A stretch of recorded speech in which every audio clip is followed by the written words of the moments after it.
একটি আমল আছে যে আমলের বিনিময়ে আল্লাহ তাআলা ব্ল্যাঙ্ক চেক দিবেন। ব্ল্যাঙ্ক চেক তো বুঝি আমরা, ফিগার আপনি বসায় নেবেন, স্বাক্ষর উনি করে দিয়েছেন, অ্যাকাউন্টে টাকার অভাব নাই, তুমি ফিগার বসায় নাও। একটা আমলের বিনিময়ে শুধু কোরআনে আল্লাহ তাআলা বলেছেন আখেরাতে বান্দাকে আল্লাহ ব্ল্যাঙ্ক চেক দিবে। একটি আমল, অনলি একটি আমল। বলবো সেটা? আল্লাহ বলেছেন ইন্নামা ইউওয়াফাস সাবিরুনা আজরাহুম বিগাইরি হিসাব। যারা সবর করতে পারবে, ধৈর্যশীল হবে, আশাহত হবে না, ভেঙে পড়বে না, মুষড়ে পড়বে না, শক্ত থাকবে, আল্লাহর প্রতি আস্থা রাখবে, ভরসা রাখবে, আত্মবিশ্বাস থাকবে এবং সবর করবে, আল্লাহ বলেছেন তাদের বিনিময়ে দেওয়া হবে হিসেব ছাড়া। হিসেব ছাড়া। তো এই জন্য ভাই, আপনি যদি ইসলামে আসেন, আপনি যদি ইসলামটাকে বোঝার চেষ্টা করেন, আপনি যদি ইসলামটাকে মানার চেষ্টা করেন, তখন আপনার ক্যারিয়ারটাকে আপনি দারুণভাবে এনজয় করবেন। আপনার প্রমোশন হলো না, ক্যারিয়ারে আপনার প্রমোশন হলো না, আপনি খুব সৎ অফিসার কিন্তু প্রমোশন হলো না।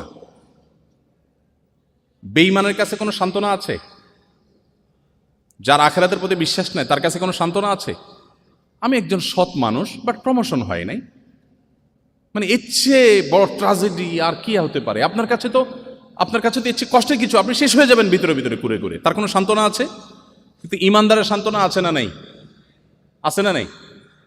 আমার টার্গেট ছিল আমি প্রশাসনের সর্বোচ্চ লেভেলে যাব, আমি পড়াশোনা করে ভালো একটা জায়গায় যাব, যে আমি দুর্নীতিকে জাদুঘরে পাঠাবো, এদেশে মানুষের মুখে হাসি ফোটাবো, আমি অপ্রশাসনের বিরুদ্ধে সংগ্রাম করব, আমি সমাজে উদাহরণ হব, আমি মানুষের জন্য কাজ করব। এটা জীবনের সার্থকতা। ভোগবাদ এটা জীবনের সার্থকতা না। ভোগ করে সুখে থাকা এটা তো গরু ছাগলও পারে, পশু পাখিও পারে।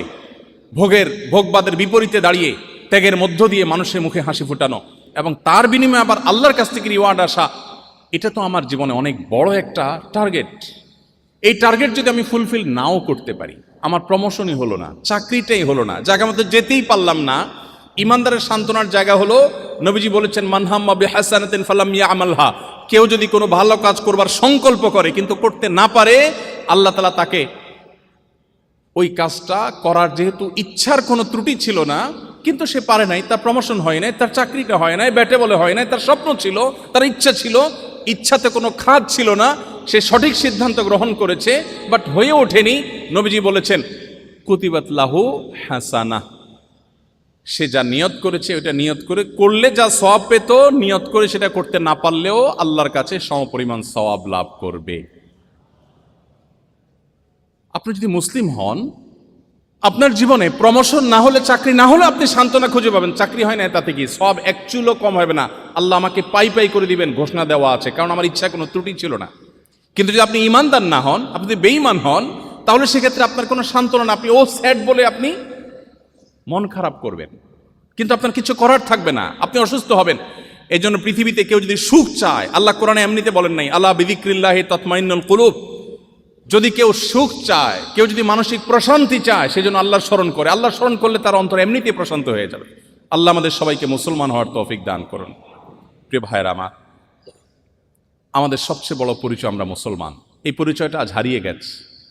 আমাদের পেশাগত পরিচয়, আমাদের অন্যান্য পরিচয়গুলো আজ আমাদের মূল পরিচয়কে ছাপিয়ে গেছে। আমাদের মূল পরিচয়কে পিছনে ফেলে অন্যান্য পরিচয়গুলো বড় হয়েছে।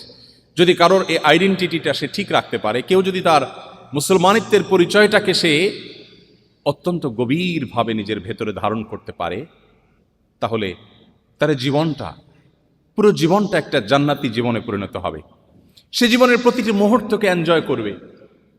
তার যে চোখ ভরা স্বপ্ন থাকবে, স্বপ্ন পূরণ হলেও তার লাভ, না হলেও তার কোনো ক্ষতি নেই। নবীজি বলেছেন আজবান লি আমরিল মুমিন ইন্না আমরাহু কুল্লাহু খায়র। ঈমানদারের পুরো লাইফটা বড় পিকুলিয়ার, অদ্ভুত, কারণ তার জীবনের সবকিছুতেই ভালো। বাংলা একটা কথা আছে, হাতি মরলেও লাখ, বাঁচলেও লাখ।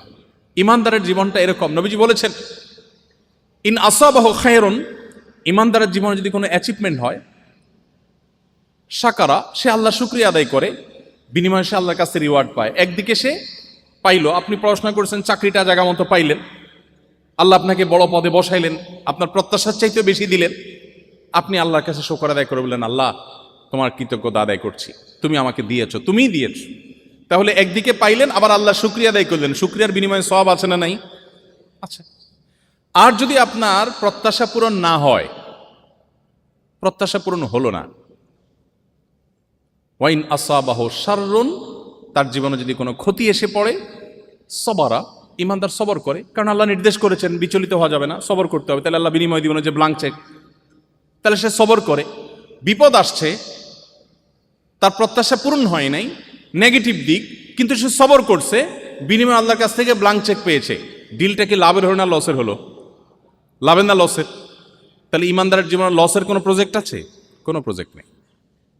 প্রিয় ভাইরা আমার, কোভিড-19 সময় একটা টেলিভিশন টক শোতে একজন বাম রাজনীতিবিদ, ওনার সাথে এক টিভি টক শোতে আমাকে আহ্বান করেছে ওনারা থাকতে। আমি যদিও এই টক শো টাইপ এই ধরনের প্রোগ্রামে যাই না সচরাচর, তারপরেও তাদের খুব রিকোয়েস্টের কারণে তখন কোভিড-19 সময় আমি গিয়েছি। তখন ভদ্রলোক আমাকে বললেন, আচ্ছা, এই যে কোভিড-19 নিয়ে আপনারা হুজুররা অনেক ভুলভাল কথা বলেন, অনেক উল্টাপাল্টা কথা বলেন, এটা করলে আর কিচ্ছু হবে না, ওটা করলে আর কিচ্ছু হবে না, আপনারা মাস্ক না বলে, তারপরে স্যানিটাইজারের কথা না বলে, বিজ্ঞানভিত্তিক কথা না বলে, এই সমস্ত কথা বলে যে মানুষকে আপনারা বিভ্রান্ত করছেন, এতে লাভটা কি হচ্ছে বলেন তো? তো আমি বললাম ওনাকে যে দেখেন, একজন মানুষ তার জ্ঞান, গবেষণা এবং অভিজ্ঞতা দ্বারায় প্রমাণিত হয়েছে এটা তার জন্য লাভজনক, তখন সেটা গ্রহণ করতে ইসলাম নির্দেশ করে। কোনোটা ক্ষতিকর হলে সেটা থেকে বিরত থাকতে ইসলাম নির্দেশ করে। অতএব আমার মাস্ক এবং স্যানিটাইজেশন এটা যদি আমার জন্য, স্বাস্থ্যের জন্য ভালো হয়, এটা প্রমাণিত, তাহলে এটা আমাকে ধারণ করতে হবে, ইসলাম সেটা বলে। কোনো আলেম যদি এগুলো ফেলে দিতে বলে, দিয়ে তাওয়াক্কুল করতে বলে, এটা ইসলাম বলে না, এটা ইসলামের ওই আলেমের ব্যক্তিগত মত হতে পারে। তবে আলেম যে তাকে আল্লাহর উপর ভরসা দিচ্ছে, আল্লাহর ভরসার কথা বলছে, এটার লাভ হলো এর ফলে সে প্রচণ্ড একটা মানসিক শক্তি পায়, যেটা আপনি একজন অবিশ্বাসী হলে পাবেন না। আমি সব ব্যবস্থা গ্রহণ করার পরে বলি, আরে মাস্ক তো পড়লাম দামিটা, সবই ঠিক করলাম, কিন্তু হবে কি হবে না রোগ, এটা আল্লাহর হাতে, অতএব আল্লাহ ভরসা। এই যে কনফিডেন্ট তার মধ্যে চলে আসে, আপনার তো কনফিডেন্টের জায়গা নাই। আল্লাহ কোরআনে বলেছেন, যালিকা বিআন্নাল্লাহা মাওলাল্লাযীনা আমানু আন্নাল কাফিরিনা লা মাওলা লাহুম। ইমানদারদের একজন অভিভাবক আছে। ইমানদারের একজন কি আছে? অভিভাবক আছে। যে অবিশ্বাসী কাফের, তার কোনো অভিভাবক নেই, তার কোনো যাওয়ার জায়গা নেই। ঢাকা বিশ্ববিদ্যালয়ে একজন শিক্ষক আমাকে কোনো একটা প্রোগ্রামে বলছিলেন, ব্যক্তিগতভাবে না, আমি ওই প্রোগ্রামে ছিলাম, ব্যক্তিগতভাবে সম্ভবত কোনো এক সময় বলেছেন, যাই হোক, তিনি বলছিলেন যে আমার এক স্টুডেন্ট, মুসলমানের ছেলে, হঠাৎ নাস্তিক হয়ে গেছে। বলে যে ধর্মকর্ম আমার ভালো লাগে না, আমার মনে হচ্ছে এগুলো মানুষের বানানো।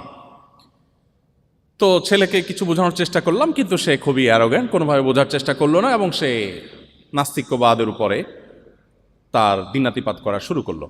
হঠাৎ অনেক দিন পরে দেখলাম সে আবার নামাজ কালাম ধরছে। বললাম, কিরে বাবা, তুমি না নাস্তিক হয়ে গেছো? বলে, স্যার, আবার আমি ইসলামে আসছি। বলে, ব্যাপার কি, কি বুঝে ইসলামে আসলা, তোমার এত বুঝালাম। তখন এখনও তিনি ঢাকা ইউনিভার্সিটির টিচার আছেন।